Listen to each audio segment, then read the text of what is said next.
What's up, coogs? This is UH News. Coming up in a few moments, we have a show filled with a variety of exciting stories, from shocking One Direction band member death, astronauts voting from space, and recent sports updates, so don't go anywhere.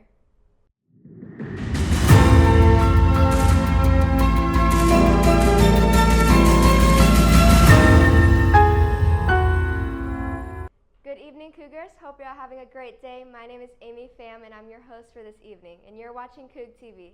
Stick around for the latest in sports and entertainment. It's all just ahead. First week of early voting has commenced in Texas. Despite the excitement for electing a new leader in the 3 days of early voting available, statewide voter turnout has decreased compared to 2020 presidential election. The last day to early vote is November 1st. During this time period, Texans can vote at any polling location in the county where they have registered to vote. Election day is November 5th. Tell your friends and families to get to the polls and cast their vote for the next president. If astronauts 200 miles in space can vote, you can too. Astronauts can participate in their civic duty while in orbit. NASA astronauts Laurel O'Hara and Jasmine Moghbeli are able to vote in the general election through absentee ballots or early voting in coordination with their county clerk's office where they live. The Texas legislature passed a bill that allowed NASA astronauts in orbit to cast their vote in the U.S. election since 1997, which made this possible. The evening of Saturday, October 19th, the 19-year-old Gersimran Carr, a Walmart employee in Halifax, Nova Scotia, Canada, was trapped inside an industrial oven. Despite the swift response from their coworkers and emergency services, she tragically died to the bakery's large, active walk-in oven. The staff members in distress did all they could to deactivate the oven in attempts to rescue her, though she had passed by the time help could arrive.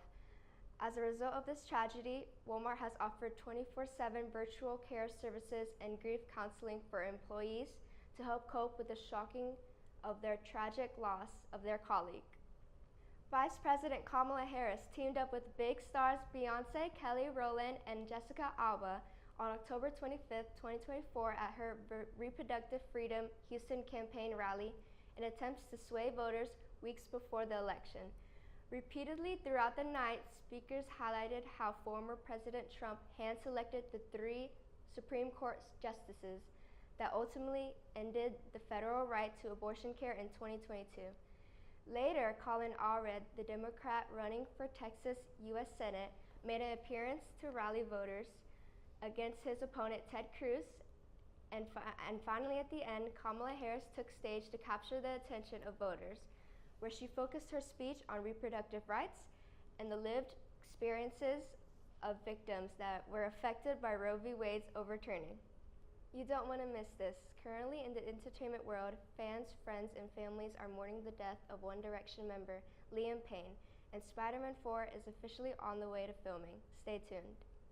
Broadcast students at the Valenti School of Communication get an education centered on both academic learning and real-world experience. Students get insight from working professionals, like a recent visit by Valenti alum Bill Barajas, the weekend anchor at KPRC TV in Houston.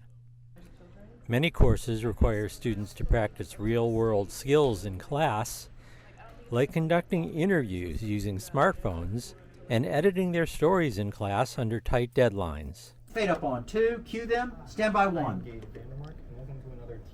The school's media production program teaches students how to operate the equipment needed to create newscasts and other programs, as well as learning production techniques like blocking shots and setting up lighting. The goal?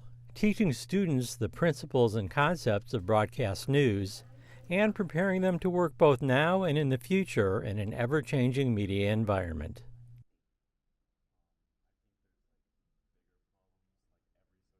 Hey Cougs, welcome back to the show. In this week's entertainment world, we have not one, but 2 developing stories that are making huge waves across the music and film industries. Stay tuned. The tragic passing of One Direction's Liam Payne has left fans around the world shocked. Payne was found dead outside an Argentinian hotel after falling off the balcony of his room on October 16, 2024, at only 31 years old. According to his autopsy, the singer had multiple substances in his system, including the substance known as pink cocaine, a mix of several drugs including meth, ketamine, crack, and more. Liam leaves behind his 7-year-old son, Bear, as well as his parents and 2 sisters. We wish his friends, family, and fans all the best during this difficult time. In other entertainment news, actor Tom Holland has recently confirmed that he will be starring in the upcoming and untitled Spider-Man 4 film.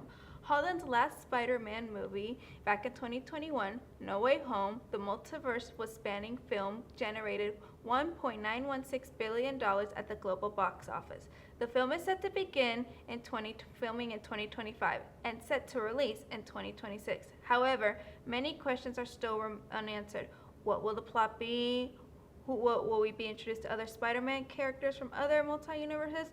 Us Marvel fans have so many unanswered questions, but I guess we'll have to wait and see what's in store until 2026. Well, Coogs, that's all for entertainment today. Now, on to our show. Yes, Halloween is this week, and what better way to get into the spooky spirit than by decorating some fun Halloween cookies? While we do that, though, I want to get you guys' hot takes on some different Halloween movies. All right. So, for our first film that we're going to discuss, it is Wes Craven's Scream from 1996. All right. I like that movie, honestly. I think it was my favorite just because it's just such a classic. Like, you can't go wrong with it, honestly. Oh, no, you cannot beat the classics. And nowadays, I think that's why now we have caller IDs, because we don't want Ghostface to be calling you every time. I'm glad we do have caller ID. But even caller IDs, I don't think that will definitely help. But, you know. I mean, I think it does help just because now you know at least a little bit. Yeah. So. Yes. Oh, I cannot get this squeezing. Hold on. Let me see. So what else about Scream? So were you guys, I wasn't scared when I first saw it. I mean, when I first saw Scream, I was probably like 8 years old. You were 8? Yeah, I was 8. I was a fresh. I didn't even watch movies at that. Yeah, at no. that age. I didn't watch it till I was older, honestly. Yeah, I watched it so young because my dad, he is a huge horror movie nut. Oh boy. And My he dad's was the like, exact opposite. he was like, son, you need to watch this movie. And I was Okay. like, okay. Well, did you like it? How did you I feel loved about it? it. Okay. I I thought absolutely it was love really it. good. Are you having trouble over there like me? Yeah. I'm a really little just sort of. painting this right now. Okay. Oh, But, okay. That's not what I wanted, but at okay. least that's what I got. But yeah, I definitely Okay. think Scream is one of my favorite I would. like Halloween-esque movies, or just It's just straight such a movies in classic. general. You can't go You wrong. can't, Exactly. you not Can't go go wrong wrong. with the classics. Yeah. Especially with the rules they have in that movie to be in Yeah. a scary movie. Yes, I love how it's like basically a social commentary of Right. what the slasher genre is at this point. They always like the typical thing, like they go somewhere and they just stand there. Yeah. Is there another hot take movie you guys think about? I like to think about Halloween Town. Oh, I love Halloween that. Town How do you feel about that one, Carla? It's a great movie. I used to watch that every Halloween when I was Okay. little. Although I never got to finish it because I had a bedtime. But once I got older, I was able to finally finish it. Okay. I never watched it growing up, so I don't know, like, what would you guys say is your favorite part about the movie? I would say. It's just like a fun. Yeah, Okay. it's fun to see all the different creatures. Okay. I wouldn't mind visiting Halloween Town. Would you guys? Well, I feel like if I'm I asking had to the visit, not live. Not okay, live. Yeah, okay, just yeah, to of visit, course. I feel like it would be fun to visit, but like Right. to Right. actually live there, I feel like that It would be a not burden. It would Yeah. be hard. fun, It wouldn't you be know? fun to be like, oh, okay. As much as Oh, I love okay. like I love creepy stuff, Yes. but there's a point where I'm like, Right. do I want to live here anymore? Like, Right. I don't think. You don't want to live at which university? Like Marnie No. did? Oh, no. Nah. Nah, I think I'm I'm fine. you know. You're all right. I don't think I'd want to be a whole world away. Like that's so crazy when you think about it. That the 3 main characters kind of just got on a bus, And I don't know, and or out of nowhere they arrive at Halloween Town. Out like, of nowhere, what, like, what the heck? Which what in the Greyhound world? bus like takes to Halloween Town? Like, I would like fast transportation like that sometime. hey, but being a witch would be like, or like a wizard, just a sorcerer in general. That Right? would be so It would fun. come Like, in imagine what you handy. could do. Like, okay, this is silly. What I would do, I would be able to change my clothes with a snap. Oh, we do like that one. Because Instant what if fashion? you're running late? All you Yeah. got to do is snap, Exactly. and you're good to go. And I take 3 hours to get ready, honestly. Oh, so that would 3 really hours. just Like I Yeah. could be like 2 minutes. Like I have 2 minutes to get right? ready, and I'll be and like, you could just snap your fingers. No, that would be perfect. what about Beetlejuice? Uh-oh. Beetlejuice? Don't say it again. Say what? Beetlejuice? Don't! Oh no, he's well, on we're his screwed. way. We're screwed. He's on his way. Yeah, I think it's a pretty good film. I loved the original. I watched the remake and I was like, well, I haven't seen the remake. The but I remake's haven't funny. seen either one. Ah. So what would you guys say is your favorite? First, second? probably the first. Original. You can't Okay. beat the original. Okay. Yeah. Oh, Okay. now what would, in your opinion, Jay, if you had a ghost like that living in your house, what would you do? Move. I mean, that sounds Do reasonable. I stay with the ghost? No, you don't. No, Yeah. I would move. I don't know why. Like they're trying to kick them out, and the Yeah. daughter's like, "Oh, you guys are so interesting." I'm like, "Go!" I'm like, "Girl, get out!" Do you guys want to show your cookies? Yes, Oh, actually, gosh. hold on. I'm almost done. Yeah. I've been struggling with my cookies the entire I time. think mine looks Hers the best. looks better Wait, than mine. let me see yours. There's nothing. Okay. I had a lot of trouble. I mean, it's that's- meant that's a to simple design. creatively just Yeah. challenge you. Just you know? snap. Yeah. Exactly. Yeah. Oh, just Okay. snap and it'll be ready. Okay. Yeah. So, Okay. All right. my cookie is very blank, which means it can represent anything.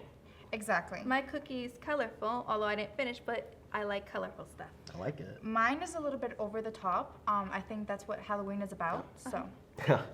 Well, that's all that we have time for today. Thank you for joining us. Have a safe Halloween. Amy, back to you.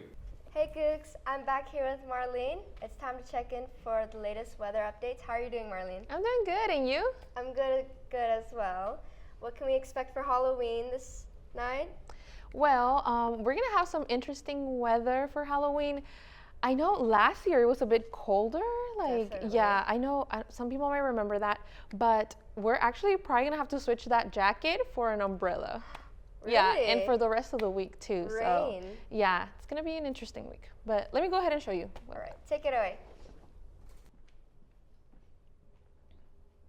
All right, Coog. So let's take a look at our radar for the week. So starting Wednesday, we're gonna start seeing a lot of rain coming into our Houston area, and we're actually gonna see Thursday follow in with a little bit more rain, a lot heavier rain too as well. And if you can see these little lightning bolts, they also are there to symbolize the probability of thunderstorms. So that's going to be something else that we're going to have to be looking out for.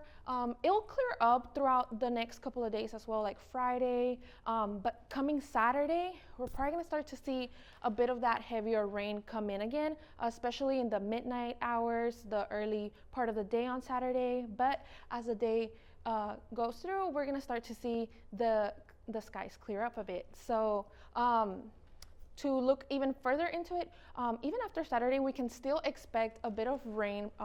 The probability will slow down that Sunday and the Monday, Tuesday following. But for a little bit more details on what's coming for the next couple of days, so we are sitting at a pretty high percentage for Wednesday, and then Thursday, now I know Halloween day, we are looking at a 70% chance for rain that day. And the one thing I do want to point out, because I said we might see thunderstorms that day, it is sitting at a 40% chance of thunderstorms. So like I said, have to look out for that. Rain on Friday, and then Saturday, that thunderstorm percent chance is going to be at 30%.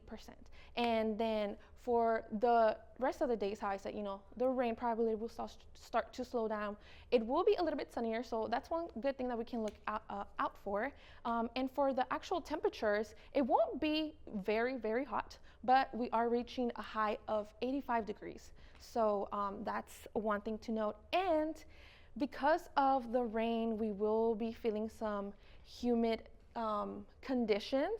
The one good thing about that is that we are going to be experiencing some wind gusts from 10 to 20 miles per hour. So that humidity won't be as intense. We'll feel it, but at least we won't feel like we're getting suffocated. So that's one of the good things, one of the good news that I have.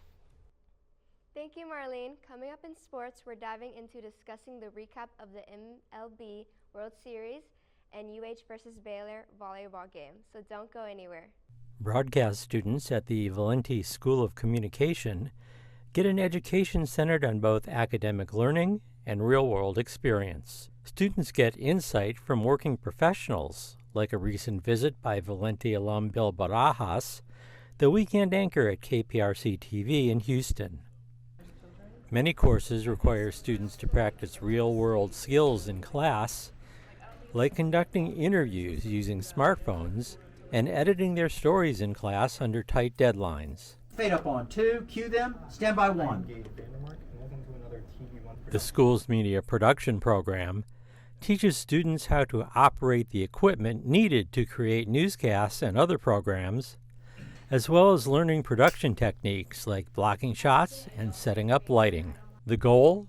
Teaching students the principles and concepts of broadcast news and preparing them to work both now and in the future in an ever-changing media environment.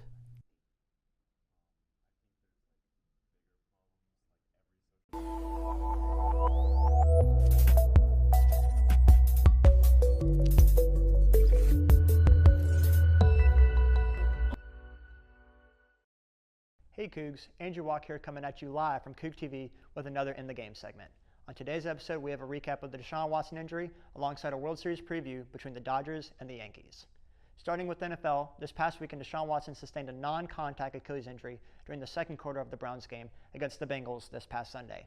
There's been chatter going around of Watson's poor quarterback play as the Browns are currently 1-6.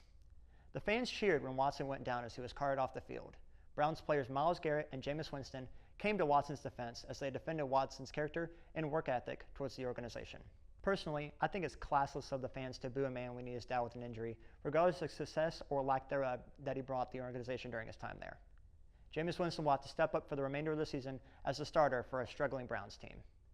Transitioning to a World Series preview between the Dodgers and the Yankees, it is headlined by Shohei Ohtani versus Aaron Judge, two of the most impactful players in baseball today. Both teams have trios of hitters that headline this matchup: Mookie Betts, Freeman, and Ohtani for the Dodgers, and Judge, Soto, and Stanton for the Yankees. Who will come out on top as two of the most prolific programs in baseball go head-to-head for the first time in 43 years since their last World Series meeting in 1981? Will the Yankees capture title number 28, or will the Dodgers beat them, giving Shohei Ohtani his first ring? This is Andrew Wach, live from Coug TV on In the Game. Until next time, go Cougs. What's up, Watching Williams, and as you can see here today, we're going to proceed to watch our own UAE take on Baylor. Bouncing right into the first set, Houston won with the score of 24-23. It was a very close set, but UH made it through. Number 17, Cody Herhelis, the libero of the team, had astonishing saves.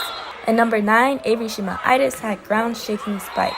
In the second set, Baylor started off with the first point and Houston gained one immediately after. The game got extremely competitive and the score remained neck to neck.